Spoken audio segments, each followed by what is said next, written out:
Good afternoon, welcome back to your Turbo Tortoise Tech Top 10 Tuesdays, where I, your boy Wookie of the Triple XL variety, go through the Evetech special so you don't have to. Going straight into the top 10, we have the TPLink Archer C80 AC1900. I've actually received one of these quite recently for my own internal networking setup. My old router, after quite a while, decided to kick the bucket, but then we needed something that I could stream from the HTC Focus Plus and stuff from that, from my PC through the Wi-Fi, etc.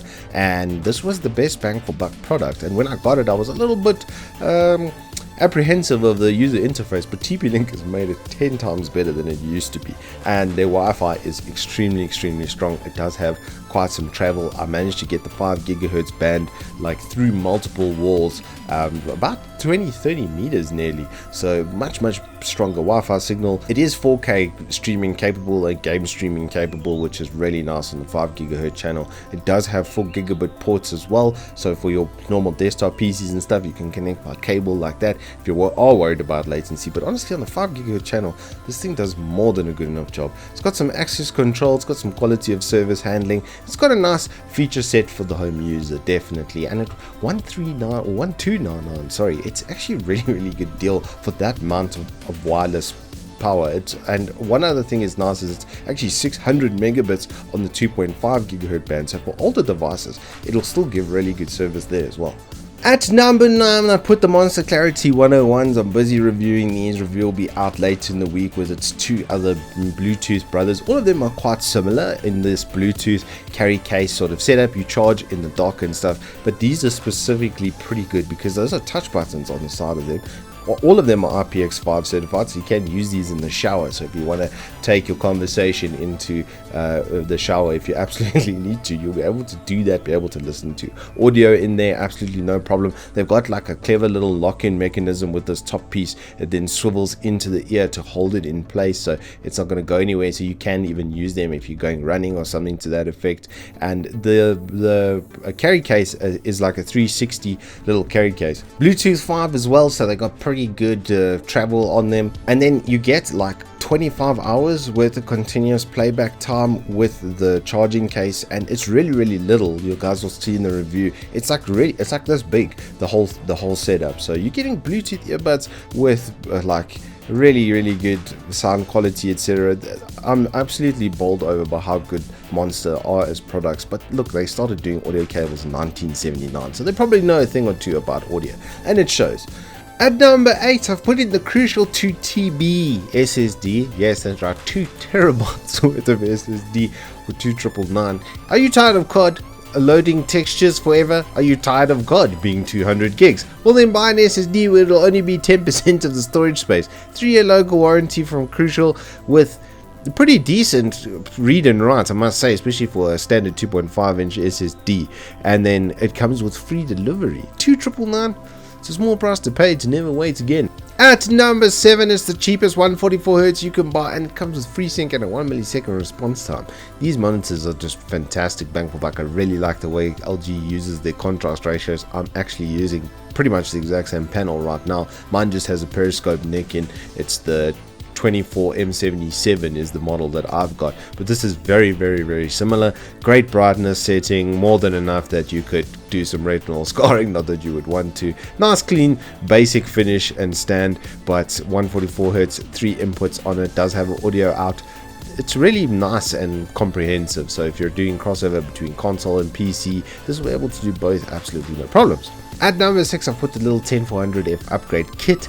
This has a really nice motherboard, more than enough power phasing for a 6-core Intel. This little 6-core 12 thread runs really nicely as far as cooling and performance goes. It's one of the better ones that I've come across. It didn't even get to 50 degrees under a little Hyper 212. So if you spend $500 on a cooler, that'll run it at full chat all the time. And then you do get a single DIMM of 16 gig 3200, so no dual channel performance there. It is going to be a 950 Rand upgrade to be able to get that dual channel setup. But 3200 megahertz, 32 gigs of RAM with a 6-core processor, you could feasibly put any real GPU on this. So if you're looking for like a good platform for even 2060, I'd say your limit is maybe 2070 kind of performance level, 5700 XT with a sort of bundle, but it won't bottleneck on that at all. At number 5, we've got the Ryzen 5 1600 with the tough B450 Pro. The only reason that I put this ahead of the Intel was just the pricing consideration. The 1600 isn't going to be as good in gaming,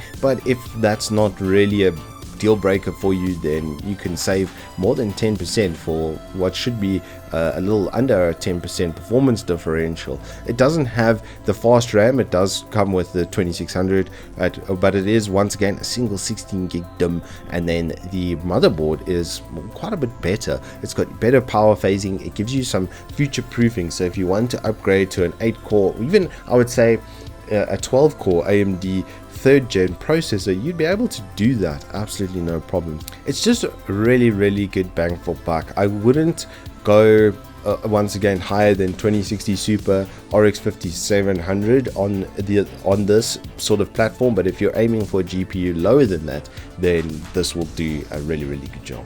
Speaking of RX 5700s, at number 4 I put the ROG Strix. I absolutely love ROG Strix coolers. These cores as well are for me the sweet spot right now of this first RDNA sort of architecture. Performance is really good on these, bang for buck wise. You can even do 1440p at 60 frames, absolutely no problems with this graphics card. And then it comes with this 2.7 slot ROG Strix cooler, which is thicker than a bowl of oatmeal. At number 3, it's the 27-inch GSync LG. It's a G-Sync for 5999 with 144Hz and IPS technology. Need I say more? At number 2, I've put this Clem SD card, and you might be thinking, Reese, you've gone mad. No, I haven't, because on here, very critically, you see that little V30 that's there? That means it's 4K certified. So if you want to put this in a camera for 4K video recording or in a phone for 4K video recording, this will chomp it absolutely no problem. That certification is exactly the same as 80 Plus is on the power supplies. So at 128 gig for $299 with V30 certification, and then it does come with the adapter, so you get the micro or the SD card type adapter, so you'll be able to put it into a camera and then even straight out of there into your phone. Absolutely no problems. $299. Clear, such a good brand, such a good deal. These do come as well with limited lifetime warranty, so if there's no physical damage to the actual SD card and it malfunctions, they'll replace it for you. And at number 1, it's another Intel upgrade kit, but this one has a number of tricks up its sleeve. Pretty much every component in here is doing something fantastic for the overall gaming experience. Starting off with the motherboard, which is actually the biggest portion of this that's making the biggest difference. Asus has introduced a little technology called APE, which unlocks the wattage to the processor and actually pushes it and does overclocking without it being a Z-type series motherboard. The B460 Plus just so happens to be one of those motherboards. So with the 10600KA, as Avengers Special Edition, really nice box and stuff, it does look very cool, but with this specific processor, it'll be able to push it to the max and get even more performance based on temperature headroom. So to answer that problem, you get a 240mm radiator with it. Now I've built with this particular radiator on the 3900 XT, which is twice the cores and threads of this 10600, and it handled the temperature absolutely no problems. The most I saw was low 70, 71 under rendering workloads. This bundle, compared with like a really high-end GPU, literally the sky's the limit. If you're aiming for 3070 or 3080, this is a really good kit to start off with. The slot on this B460 is also protected. It is a tough shielded slot, so if your card is going to be bouncing around at any point, it won't shear the slot off the motherboard. You've got 4 upgrade DIMMs, plenty of storage allocation, a proper sound card, tons of ports. Like, this is a really good platform to build off of into a high-end gaming system. And the 10600KA, honestly, for me right now, is pretty much one of the best gaming chips around. And that's all we have time for today. I hope you guys have enjoyed this Turbo Tortoise Tech Top 10 Tuesday. I will be doing some reviews later in the week. I've got the Monster earbuds, which I'll be doing. I've got some nice cooling products from MSI. I'm going to be doing some more overclocking on the 10900K, testing out 3080 and 3090 across multiple platforms. There's plenty of really cool reviews and stuff coming up in the near future. So until then, I hope you guys stay safe, keep well, and I'll see you on the flip side.